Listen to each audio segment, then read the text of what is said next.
ለዚህ ቦታ ተፈጥሮ ያለ ስስት የቸረችው በአይነት ሰድራ ነው። ይህንን አውቆ የተሰጠውን ችሮታ ይሁነኝ ብሎ ባለው ላይ ማከልና ማድመቅ አይደለም፣ የነበረውን አስጠብቆ ማስቀጠል ሳይቻል ቀርቶ ተስፋን የገታ ለዓመታት የተከተለ ቁጭት። ባህሩ አሁን እየቀነሰ ነው የመጣው። ተፈጥሮ ይዝነብ እንጂ ባህሩ ሊቀጥል አልቻለም። የአሳዎቹ መጠን ራሱ በጣም እንትን እያለ ሳይዛቸው እየቀነሰ መጀመሪያ ላይ ይዛቸው የነበሩት አሳዎች በጣም ትልቅ ነበሩ። ንብ አሁን ቆሻሻ አትቀስምም። የምትቀስመው ምንድነው? ንጹህ ነገር ቀስመው አበባ ነው። አሳም እንደዛ ተቆሸሸበት እንቋ ላይ ጥልም ይቀጭላል። አሁን ምኑ እንቋቁሪት ወይም እንቃቂላ ነው የሚያለው። ይሄ ውሃ እኮ ያየን ንብረታችን ነው፣ ያሳድግን ነው፣ ለትውልድ የሚተላለፍ ውሃ ነው።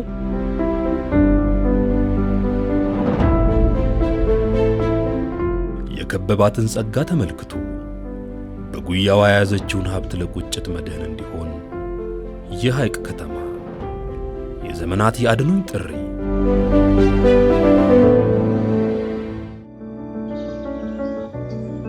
የኢትዮጵያን ጸጋ እየገለጠ ያለው ገበታ ዛሬም አዳዲስ መዳረሻዎችን እየፈጠረና ዳግም እየወለደ ውበትን መግለጥ ቀጥሏል።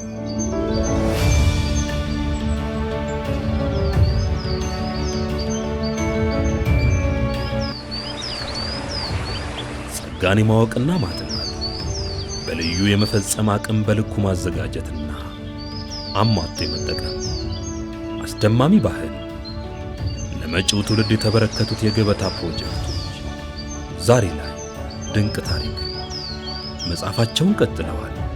ይህን ያየ ኢትዮጵያዊ ሁሉ በገበታ ፕሮጀክት የሚተገበሩ ሥራዎች በአካባቢው እንዲደርሱ ጽኑ መሻት አለው። የሐይቅ ከተማ ነዋሪዎች መሻት ይሄው ነበር። ጎስቋላ ቦታ ነበረ። ቦታው ተጀምሮ የሚቀር ነበር የመሰለን። እስታካርጉ እኮ ነበር። እስከዛሬ የት ነበርን? ይህ ሀብት እኛ ጋር ነበር ወይ?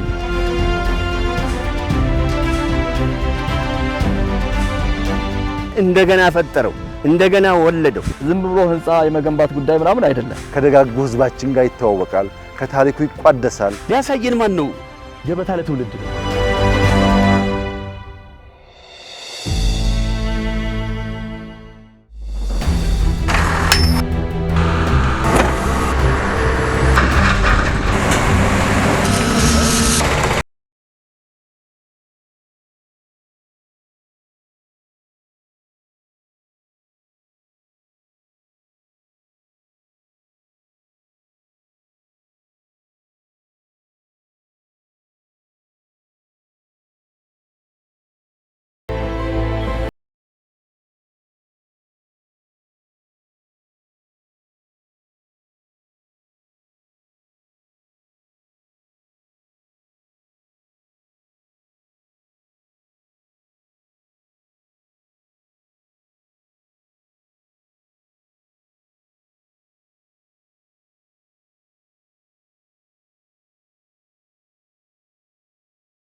ክቡር ጠቅላይ ሚኒስትራችን ለአረንጓዴ አሻራ በጋራ ከአረንጓዴ አሻራ ጋር አገናኝተው በይፋ ያስጀመሩት ፕሮጀክት ነው።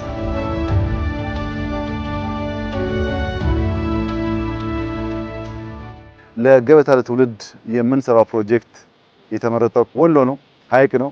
ይሄው እንደምታዩት የገበታ ለትውልድ ፕሮጀክታችን ውብ ቦታ ላይ ነው ያለው። ውሃ አለ፣ ተራሮች አሉ፣ እጅግ የሚያምር መልክዓ ምድርና ውበት አለ። አሁን ደግሞ በብዛት ፍሩት ተክለናል።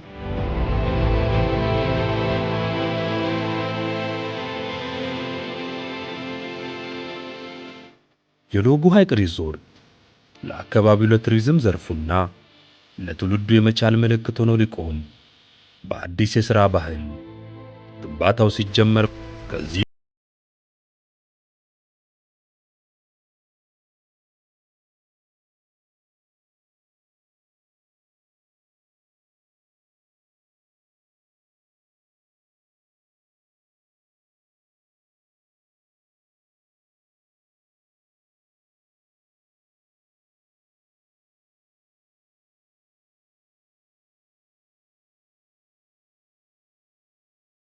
በኋላ ወደ ተግባር ቀይሮ ለማህበረሰቡ የኢኮኖሚ ፋይዳ እንዲኖራቸው በማድረግ በኩል በጣም መሰረታዊ ችግሮች ነበሩና እነዛን የሚያስረሳ በጣም ትልቅ የሆነ ስራ ነበርና የተሰራው። ይህንን በደንብ የከተማችን ማህበረሰብ የሚገነዘብ ነው የሚሆነው።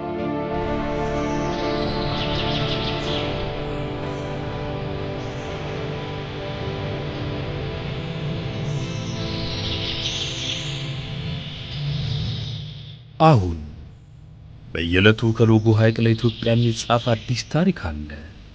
ይህ የአንድ ሪዞርት ግንባታ ብቻ አይደለም። ታሪክ፣ ውበት፣ ራዕይና ተፈጥሮ የሚገናኙበት እንጂ።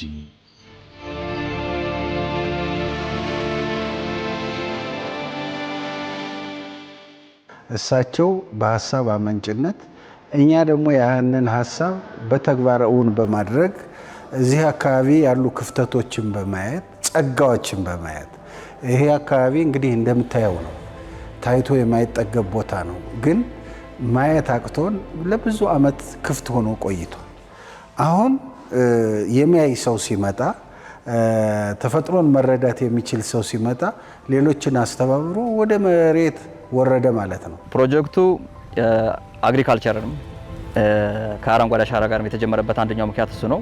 አግሪካልቸር አለው በውስጡ የ5 ስታር ሆቴልን ሊያሟላ በሚችል መልኩ የተገነባ ሪዞርት ሆቴል አለው። አዳራሾች አሉት፣ ሬስቶራንቶች አሉት፣ መዋኛ ገንዳዎች አሉት። ልዩ ልዩ አክቲቪቲ የሚደረጉባቸው ለሰርግ እንዲሁም ለተለያዩ አገልግሎቶች የሚውሉ የሪክሬሽን ኤሪያዎች ያሟላ ፕሮጀክት ነው። አጠቃላይ ዋናው ህንፃ ቤዝመንት ግራውንድ ፕላስ 4 ህንፃ ሲሆን ይህ ህንፃ ከሌሎች ፕሮጀክቶች ለየት ያለ ነው። አጠቃላይ ለኦፕሬሽን በሚያመች መልኩ እና ከአካባቢው ነባራዊ ሁኔታም ጋር በተጣጣመ መልኩ የተገነባ ፕሮጀክት ሆኖ ደረጃውን የጠበቀ አዳራሽ ለሰርግም ለተለያዩ ለኮንፈረንሶችም የሚውል ከ350 ሰው በላይ መያዝ የሚችል አዳራሽ በውስጡ አለው። ሙሉ ፋሲሊቲ የተሟላለት አዳራሽ ማለት ነው። ሌሎችም አክቲቪቲዎች አሉበት። የቴኒስ ኮርት እንደዚሁም ልዩ ልዩ መዝናኛዎች አሉበት።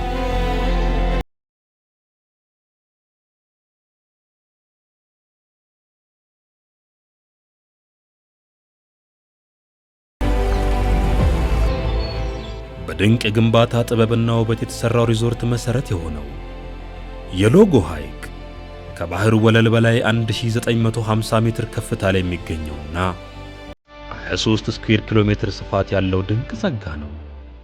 ይህንን ድንቅ ተፈጥሮ ተከትሎ የተገነባው የሎጎ ሐይቅ ሪዞርት በውስጡ ከውብ ሬስቶራንቶች እስከ ግዙፍ አዳራሽ፣ ከፕሬዚደንሻል እስከ ስዊት፣ ከስዊት ክፍሎች እስከ ኪንግ የመኝታ ክፍሎች አሉት። በ67 ክፍሎች 80 አልጋዎችን የያዘው ሪዞርቱ እያንዳንዱ ክፍሎች የእረፍት የምቹነትና ፍጹም ተዝናኖት የሚያስገኙ ማረፊያዎች በውብ ከባቢ የተዘጋጁለት ነው።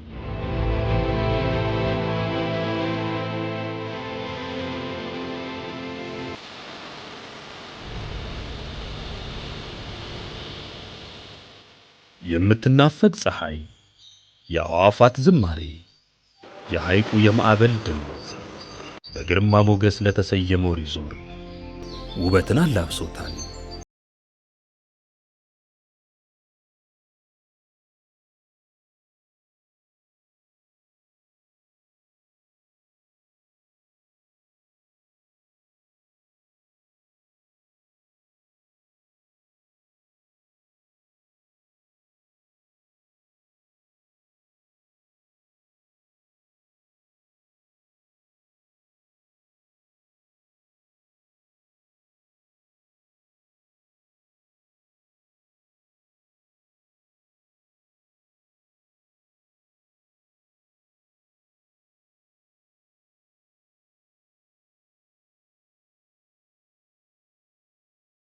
የተገነባበት መንገድ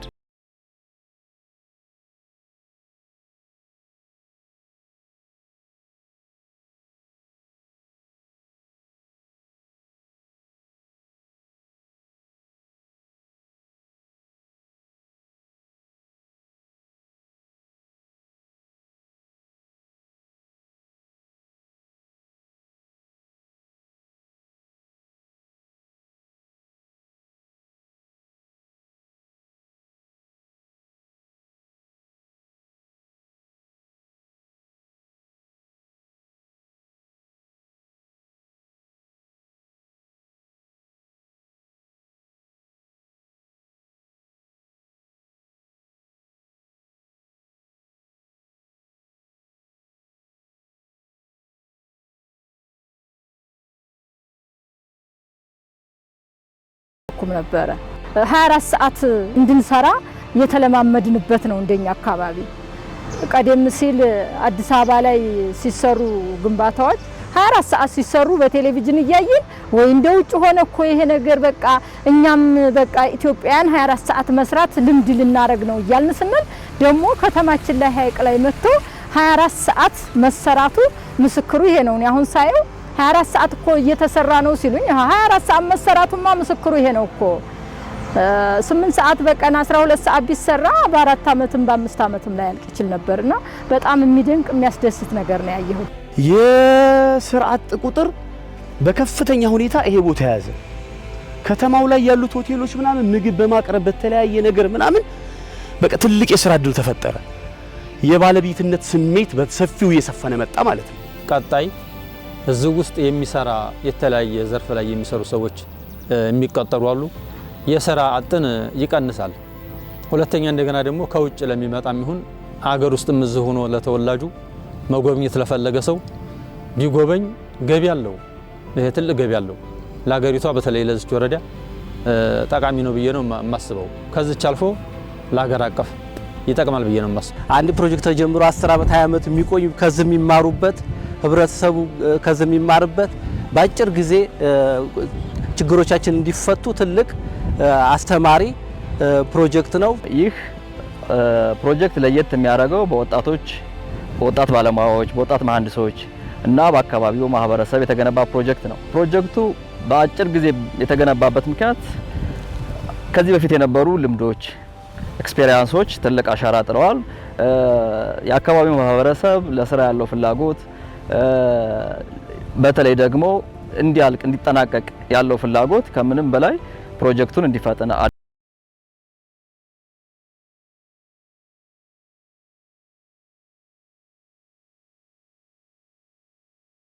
በረይልን ተጨማሪ ልምዶችን አፍርቻለሁ። አሁን ቀደም ሌላ ፕሮጀክት ተሳትፌያለሁ። ይሄ ደግሞ ሶስተኛ አራተኛ ከዛም በላይ ነው። ከነሱ ደግሞ የተሻለ ልምድ ነው ያፈራሁት። እስካሁን ካለው ስራ ሁሉ በመሳተፌ በጣም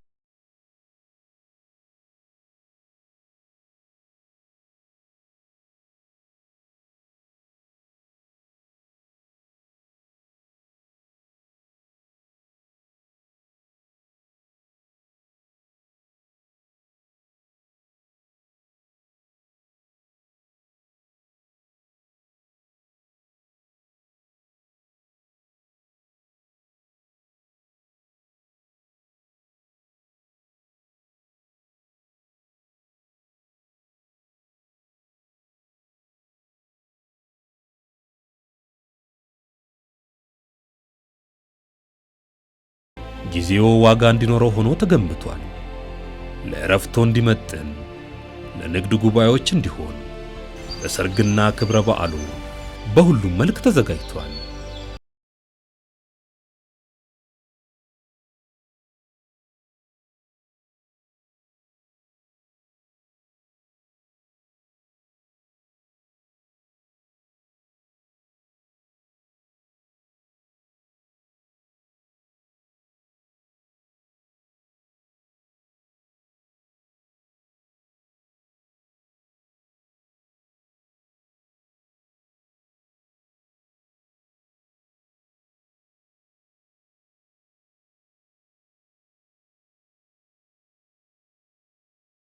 ያንን ተቀብለው በላይነህ ይፈጽማል ብለው ሰጡኝ። ያንንም ታሪክ እውን አድርጌ ዛሬው ላይ ሳየው በጣም እድለኛ ነኝ። አካባቢው ውስጥ እንደምታዩት ትልቅ ጸጋ ነው ያለው። ይህ ሐይቅ ከ23 ኪሎ ሜትር ስኩዌር በላይ ኤሪያን ይሸፍናል። ከ87 በላይ ዴብዝ አለው። አመቱን ሙሉ በክረምትም በበጋም ንጹህ ውሃ ነው የምታየው። የሚጠጣ ውሃ ነው። የአካባቢው ማህበረሰብ የሚጠቀመው ውሃ ነው። ይሄንን ማየት አካባቢው ደግሞ አብሮ የመኖር እሴት ያለው ስለሆነ እሱን ባህል የማየት ፕሮጀክቱ አጠቃላይ ከመገንባት ከምናምን ከሪዞርት ከመገንባት ብቻ ምናምን የተያዘ ሳይሆን አጠቃላይ ማህበረሰብ ትስስሩን የበለጠ የሚያስተዋውቅ ነው። ሐይቁ በደለል እንዳይሞላ በእኛ በኩል ይሄኛው ልክ መነሻ ስለሆነ ስታንዳርድ ስለሆነ ከ1 ኪሎ ሜትር በላይ ኤሪያ ወደ ሌኩ የሚገባን ሲልት እሱን በመከላከልና በተለያዩ ምህንድስናዊ በሆኑ የመጠበቂያ መንገዶች በመጠበቅ ሐይቁን ለመጠበቅ ጥረት ተደርጓል። ስለዚህ ከዚህ በኋላ የሚመጡ ባለሀብቶችም ይህን ስታንዳርድ ጠብቀው እንዲገነቡ እንዲያዩ የሚያስተምር ስለሆነ ይሄኛው ፓርት የበለጠ ትኩረት የሚሰጥ ነው ማለት ነው። ሐይቆቻችንን መጠበቅ እንዳለብን የሚያሳይ ነው። ይሄ ሳር ይሄ እርሻ መሬት እንደነበረ ይሄ ልቅ ግጦሽ ነበር። ከብቶች እንደፈለገ የሚውሉበት ያለችው ሳር እንኳ ታጭዳ ተሸክመው ይሄድበት ነበር።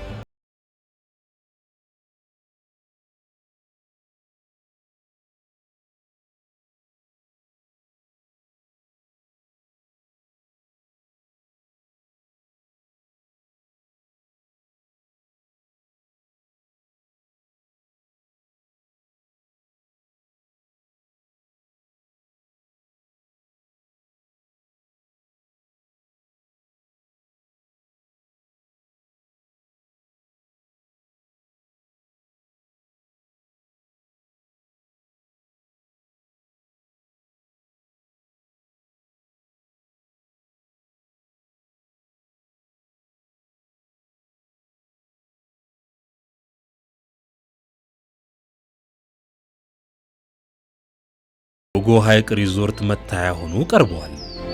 ወሎ አካባቢ ደግሞ በጣም በግዝፈታቸው ተለቅ ብለው የሚታዩ ትልልቅ የሆኑ ሃይማኖታዊ በዓሎች ጭምር የሚከበሩበት እዚህ ባሻጋሪያችን ላይ የምናየው በኢትዮጵያ ደረጃ የመጀመሪያው ዩኒቨርሲቲ ተደርጎ የሚወሰደው የአቡነ ኢየሱስ ሞዓ አንድነት ገዳም በቅርብ በ1 ኪሎ ሜትር በ2 ኪሎ ሜትር ርቀት ላይ የሚገኝበት በየዓመቱ የግሸን ደብረ ከርቤ ከተለያዩ የኢትዮጵያ አካባቢዎችና የዓለም አካባቢዎች ላይ ተንቀሳቅሰው ጎብኝተው ከርመው የሚሄዱበት አካባቢ ስለሆነ ይህ ፕሮጀክት እዚህ ቦታ ላይ መገንባቱ እነዚህን ፈልገው የሚመጡ የሃይማኖት ተከታዮች ቱሪስቶች በቂ የሆነ መዝናኛ አግኝተው ደስ ብሏቸው ኢንጆይ አድርገው እንዲመለሱ የቆይታ ጊዜያቸውን የበለጠ በማራዘም በኩል ከፍተኛ የሆነ ፋይዳ ነው ያለው። ገና ስራ ሳንጀምር የምናየው ነገር አለ። የምናየው ምንድነው? በርካታ ባለሀብቶች ከሌላ ቦታ እየመጡ ነው። ሲመጡ በሆቴል ቱሪዝም፣ በኢንዱስትሪው፣ በእርሻ ልማት እቻ አካባቢ በጣም በርካታ ከዚህም በላይ የሚታይ በጣም በርካታ ነገር አለ። እነሱ ሲመጡ እኛ ከተማው ህብረተሰብ ላይ ትልቅ መነቃቃት ፈጥሯል። ደብዝዘን የነበርን ሰዎች በጣም ነቅተናል እኮ እንዴ! እድለኞችም ነን እኮ ይሄን ሁሉ ሀገር መርጦ ከመላ ኢትዮጵያ በአንደኛ ደረጃ ላይ የሚቀመጥ ትልቅ ተቋም እዚህኛ ቦታ ላይ ሲያርፍ እኔ ማለት በጣም ትልቅ ጸጋ ነው። ሊታይ የሚችል የአካባቢውን ባህል የጠበቀ ብዙ የሚጎበኛል። ያ ሁላ እስታክ አድርጎ እኮ ነበር። ማን ያየዋል? ሊያሳየን ማን ነው? ገበታ ለትውልድ ነው። አካባቢው እንደምታዩት 100% ወይና ደጋ ነው። አየሩ ተስማሚ ነው። ሁሉንም አይነት አዝርት፣ ፍራፍሬ፣ አትክልት ማብቀል ይችላል። በግብርና ልማት ሰው ቢሳተፍ፣ በሆቴል በቱሪዝም ቢሳተፍ፣ እንደገና ሐይቅ ከተማ ከምንም በላይ በዚህ ምስራቅ አማራ አካባቢ ማዕከል ነው። ባለሀብቶችንም በጣም የመሳብ እድል አለው። ይሄ ትልቅ ፋና ወጊ አይን ገላጭ ፕሮጀክት ነው ማለት ይቻላል። የሎጎ ሐይቅ ሪዞርት የእይታ ለውጥ ውጤት ነው። ይህ ስፍራ አቧራን አራግፎ አሻራን ከማኖርም በላይ ትርጉም ያለው ነው። እውነት ይሄ ከዚህ በፊት የነበረ ቦታ ነው? ኢትዮጵያ ውስጥ ያለ ነው? ለምንድን ነው እስካሁን አይናችን ያልተገለጠ የሚል እና አይን ገልጦ ለሚያይ ሰው እኛ ኢትዮጵያውያን በብዙ ሀብት ላይ እየተረማመድን እንደምንሄድ የሚያሳይ ነው እና አይን ገልጦ የሚያይ መሪ ስላለ ነው ይሄ ነገር እንደዚህ የተገለጠና ይሄ ውሳኔ ተወስኖ እንደዚህ የተፈጸመውና እኔ በራሴ ግለጸው ካልከኝ በቃ አይን ገላጭ ሀብት እንዳለን ትንሽ አቧራውን ብቻ ነካ ማድረግ እንደሚጠበቅብን እንጂ የትኛውም ቦታ አሁን እንደዚህ አይነት ሪዞርት ሐይቅን ዙሪያውን ብታየው የሚያሰራ ነው። የሚገርም ነገር ዳግም እንደተወለድኩ ነው የቆጠርኩት። ያን ጊዜ የነበረውን ገጽታና ያሁኑን ስታይ የኤሌ ገበታ ለትውልድ የሰራው ታሪክ ተአምር ነው። ይህንን ሐይቅን እንደገና ፈጠረው፣ እንደገና ወለደው። ይህን የሐይቅ ህብረተሰብም በከፍተኛ የኢኮኖሚ የማህበራዊ የፖለቲካው ሁኔታው እንዲቀየር ያ አዲስ አበባ ቦሌ ነው የሚመስለው እያልን እናወራለን። በእውነት የደስታችን ብዛት የሰው ራሱ ይህንንም ሰውን እንደዚህ ስነግረው እየወጣ ቤት ይላል። በቃ የተለየ ነገር ነው ያገኘ ነው። ሐይቅ አካባቢ አይመስልም። ያው ድሮም ቦታውን ስለማውቀው ሌላ አካባቢ ያለን መሰለኝና እኔ ከእጅግ በጣም ነው ደስ ያለኝ እዛ አካባቢ ይሄ ለምቶ በኔ እድሜና ጊዜም እዚሁ በማየቴ በጣም ደስተኛ ነኝ። ክቡር ጠቅላይ ሚኒስትራችን ዶክተር አብይ አህመድ እንግዲህ በለውጡ መንግስት ወደ ኃላፊነት ከመጡ በኋላ እውነት ለመናገር እስከዛሬ የት ነበርን? ይህ ሀብት እኛ ጋር ነበር ወይ?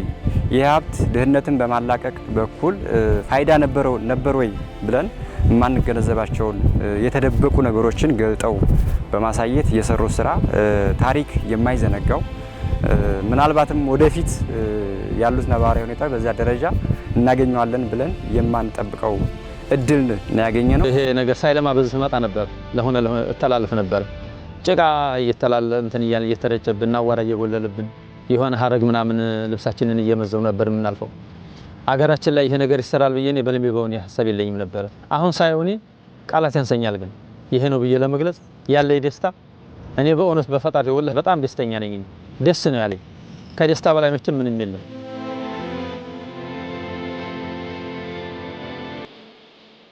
አስታዋሽ ያገኘችው ሐይቅ ምስጋናዋ የላቀ ነው።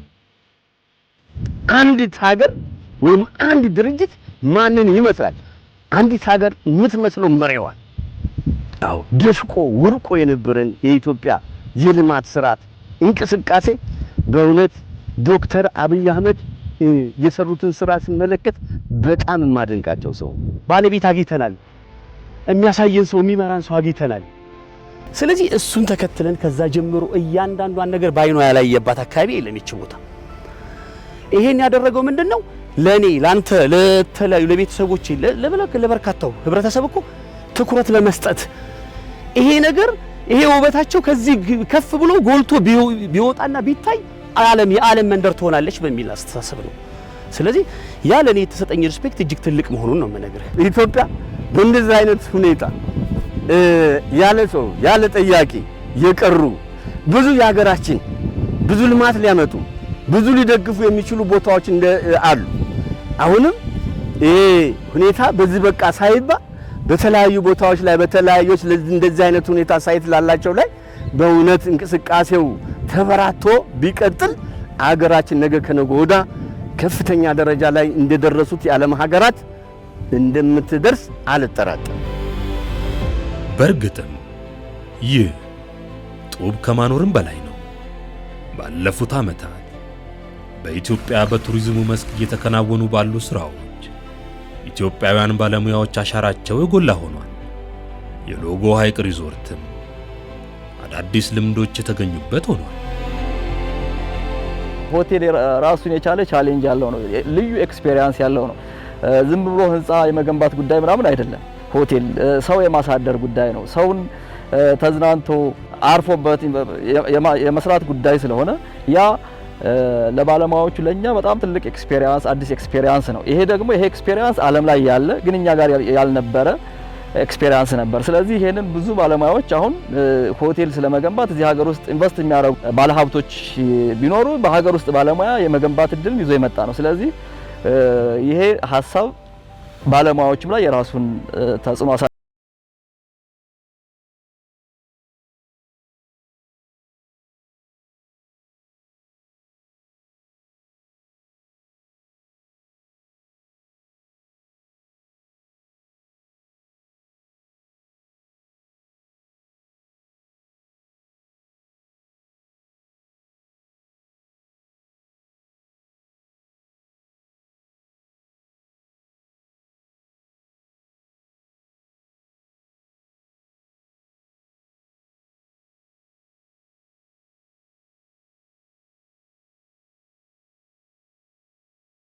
አለበት።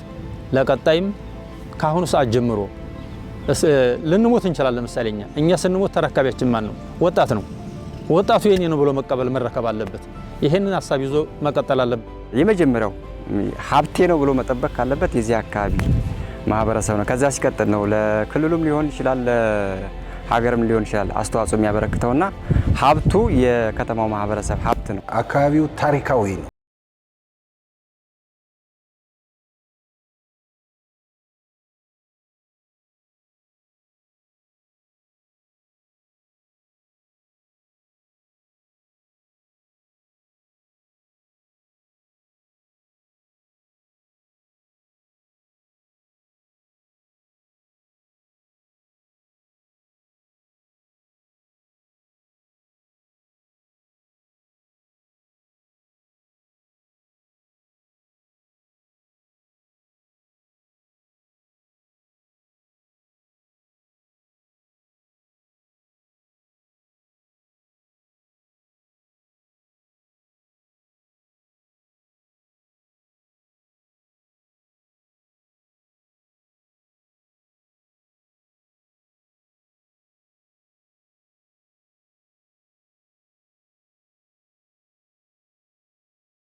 ጎብኝቶ እንዲሄድ የሚያስችል ስራ እንዲሆነውና ገበያ ነው። በሀገር ውስጥም በውጭም የሚገኙ ባለሀብቶች ሀይቅ ከተማ ላይ መጥተው ኢንቨስት እንዲያደርጉ በአንድ በኩል ራሳቸውንም እንዲለውጡ በሌላ በኩል ደግሞ